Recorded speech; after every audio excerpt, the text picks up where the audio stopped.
जय हिंद बच्चों। मेरी ऑनलाइन क्लास में आप सबका स्वागत है। आज मैं लेकर आया हूँ कक्षा 12 के भूगोल विषय का पहला पाठ।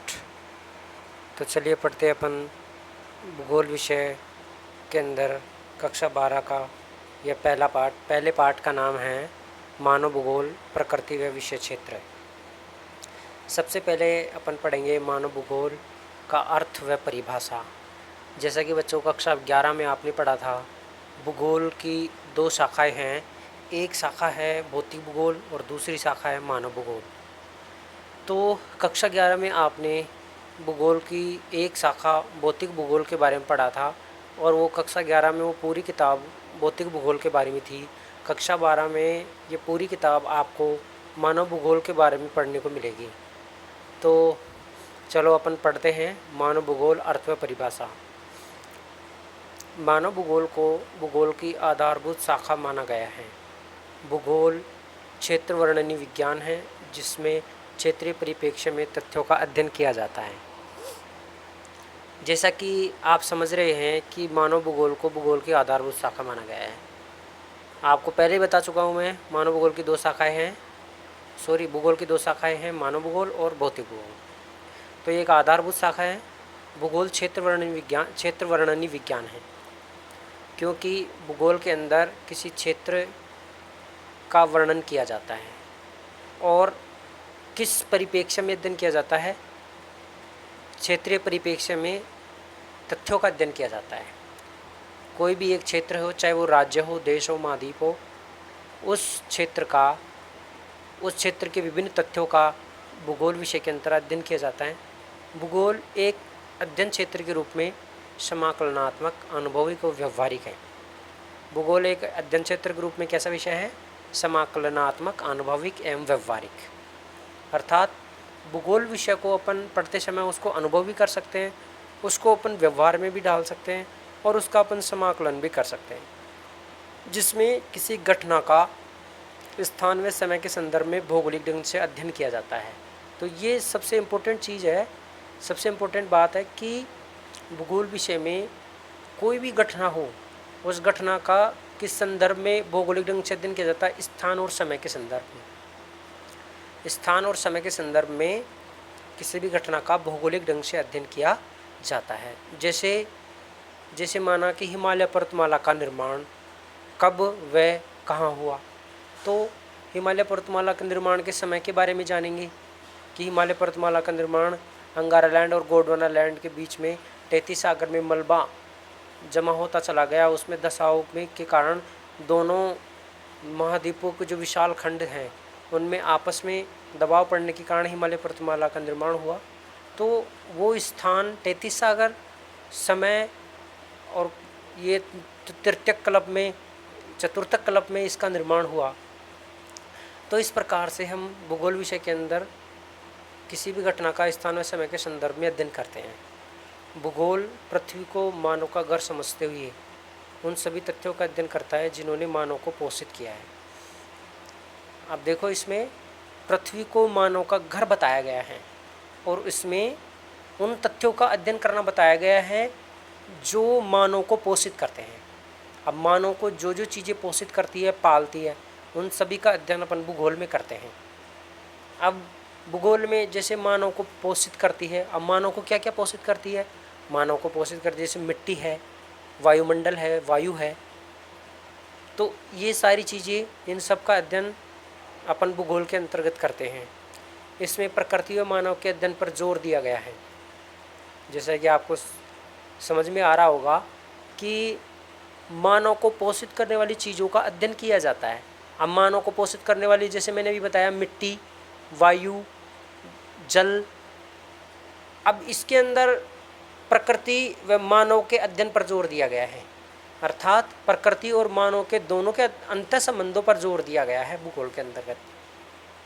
अब वो चीज़ प्रकृति से जुड़ी भी हो सकती है और जैविक रूप से जैविक संसाधन भी हो सकता है, या जैविक या अजैविक दोनों चीज़ें हैं इसके अंदर। ये दोनों अविभाज्य तत्व है। जैसे मानव प्रकृति से जुड़ा हुआ है और इन दोनों का अलग नहीं किया जा सकता, क्योंकि मानव प्रकृति के बिना जीवित नहीं रह सकता।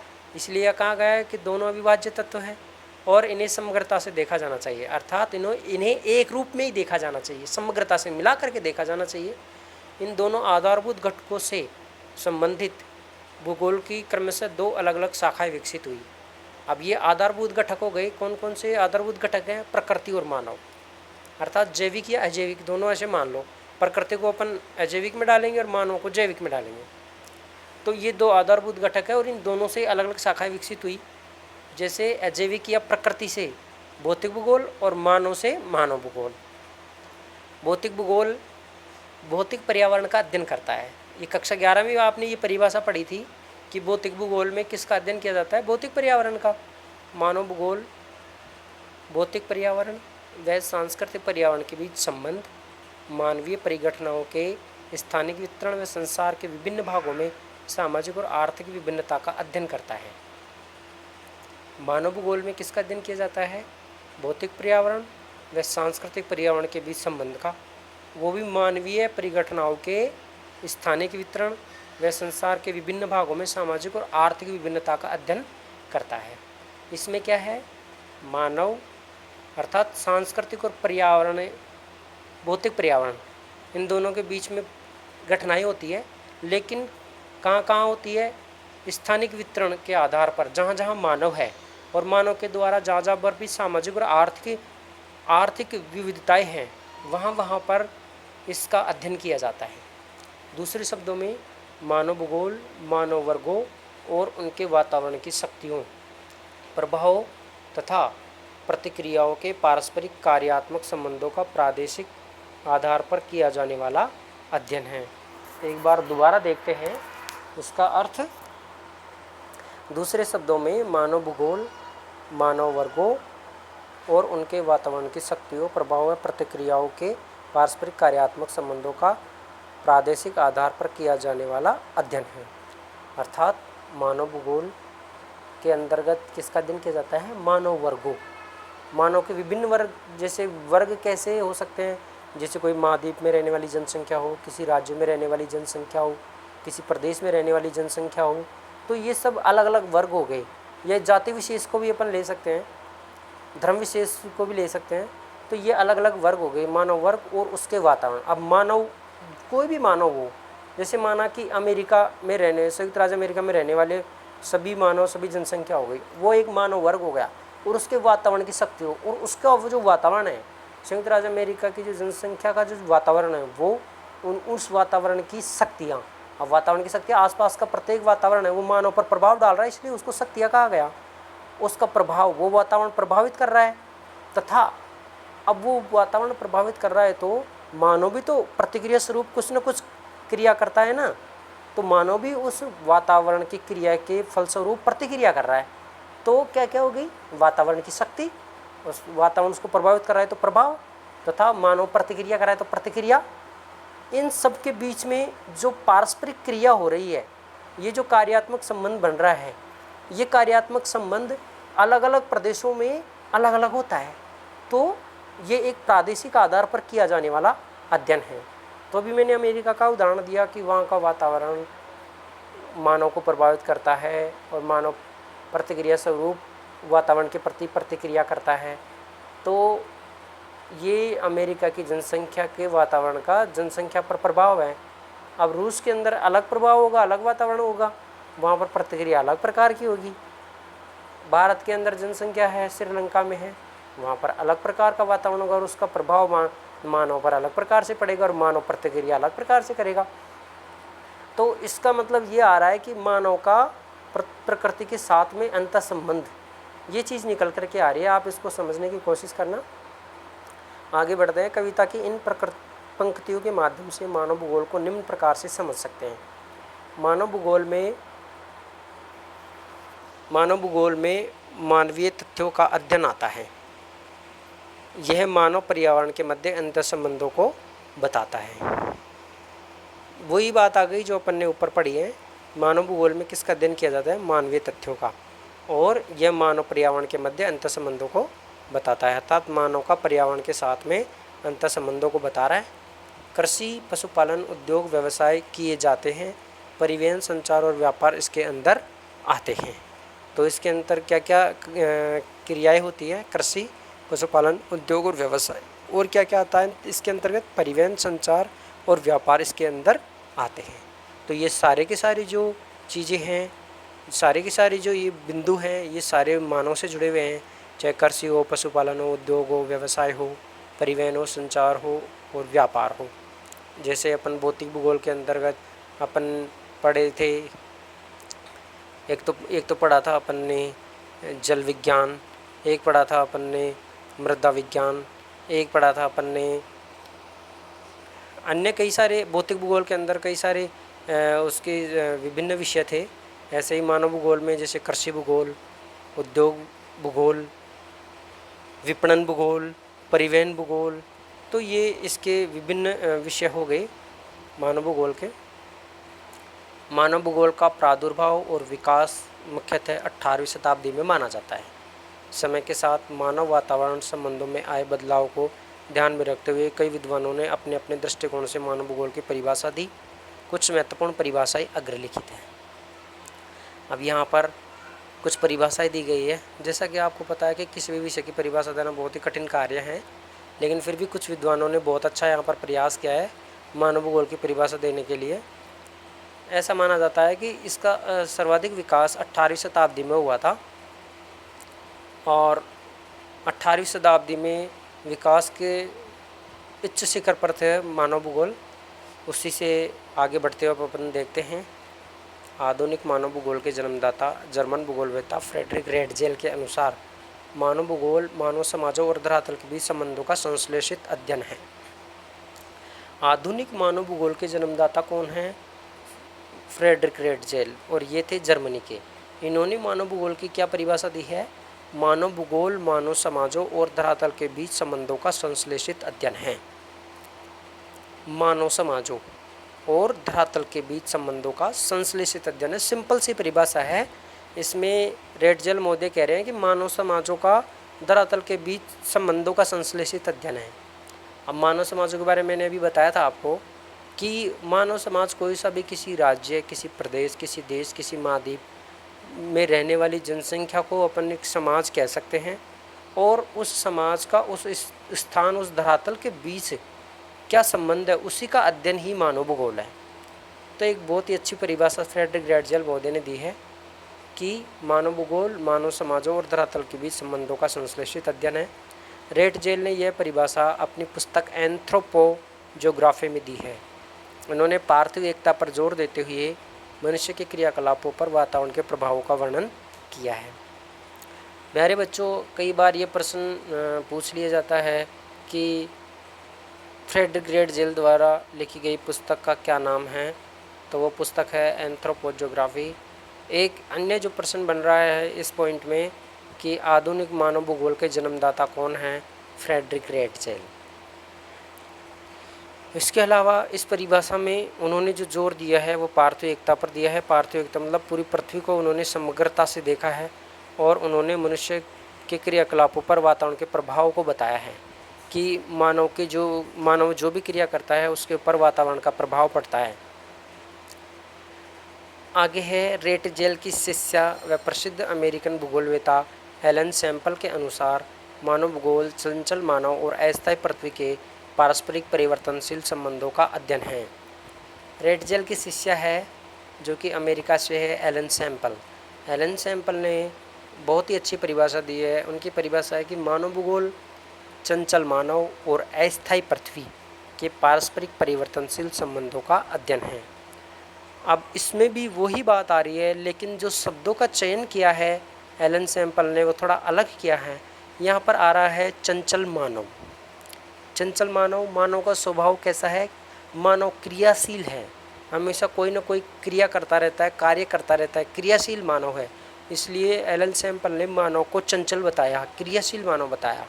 और अस्थायी पृथ्वी जो कि अस्थायी है, पृथ्वी भी निरंतर चलती रहती है, निरंतर अपने पथ पर, अपनी अक्ष पर और अपनी कक्षा में सूर्य के चारों ओर चक्कर लगाती रहती है, इसलिए पृथ्वी भी अस्थायी है। अब यहाँ पर मानव आ गया और क्या आ गई? पृथ्वी आ गई। तो इन दोनों के बीच में मानव और पृथ्वी के पारस्परिक परिवर्तनशील संबंधों का अध्ययन। तो जैसा कि ऊपर में परिभाषा पढ़ी थी अपन ने, वो कि वही है कि मानव का पृथ्वी के पारस्परिक परिवर्तनशील संबंधों का अध्ययन है, मानव का पृथ्वी के साथ। लेकिन यहाँ पर कुमारी चर्चिल सैंपल ने मानव को कहा चंचल और पृथ्वी को कहा अस्थायी। तो चंचल मानव और अस्थायी पृथ्वी के पारस्परिक परिवर्तनशील संबंधों का अध्ययन है। एलन सैंपल नियतिवाद की कट्टर समर्थक थी। बच्चों, यहाँ पर नियतिवाद को समझना आवश्यक है। यहाँ पर नियतिवाद का मतलब है एक ऐसी विचारधारा जिसमें वातावरण का मानव के ऊपर प्रभाव पड़ता है और वातावरण या जो प्रकृति है वो सर्वश्रेष्ठ है, जो कि मानव पर प्रभाव डालती है। ये नियतिवाद के अंदर ऐसा बताया गया है कि प्रकृति का प्रभाव मानव पर पड़ता है, मानव कभी भी प्रकृति को नहीं बदल सकता। ये नियतिवाद विचारधारा है।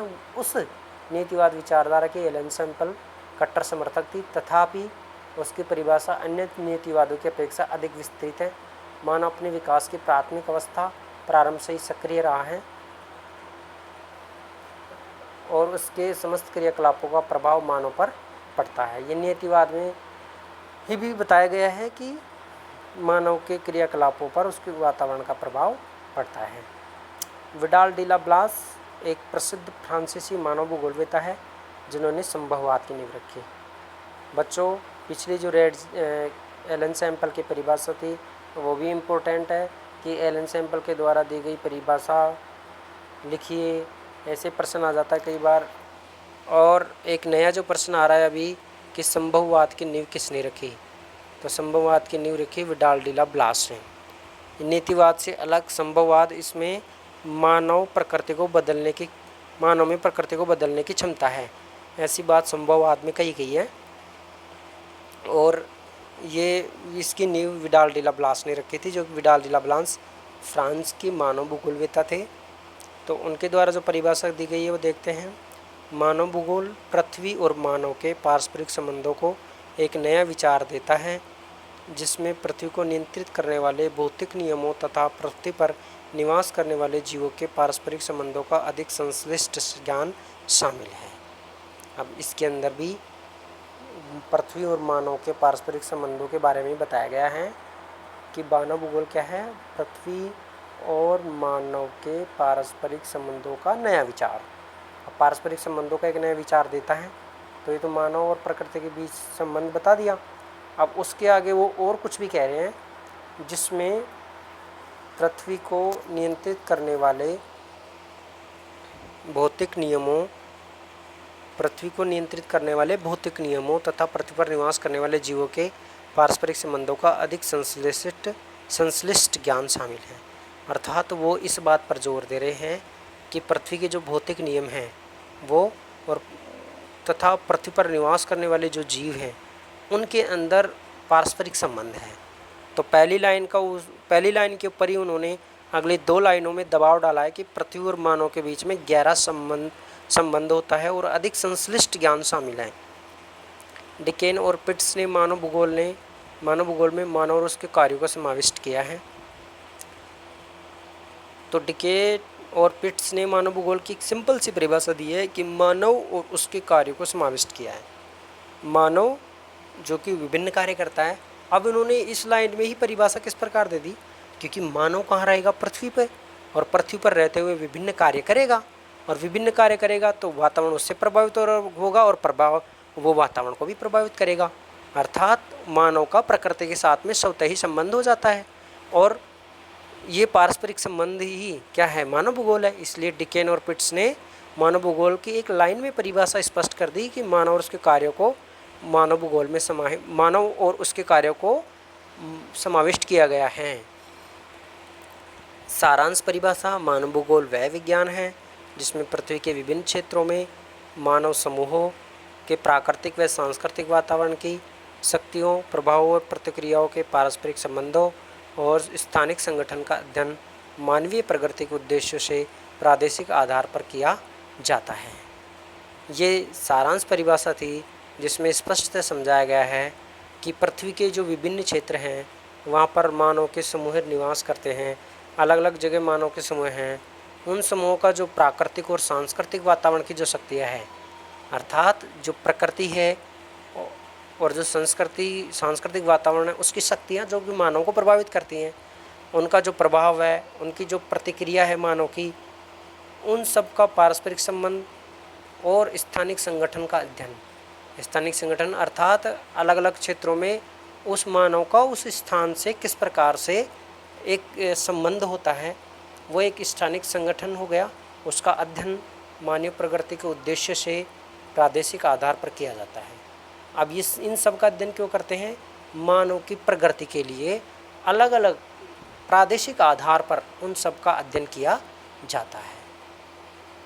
तो बच्चों, ये था आज का अपना टॉपिक, मानव भूगोल, अर्थ व परिभाषा। मेरे हिसाब से आपको काफ़ी अच्छा समझ में आया होगा। आगे के वीडियो में अपन देखेंगे मानव भूगोल की प्रकृति के बारे में। अगर आपको ये वीडियो अच्छा लगे तो मेरे YouTube चैनल पर जा कर के चैनल को सब्सक्राइब कीजिए और शेयर कीजिए। धन्यवाद।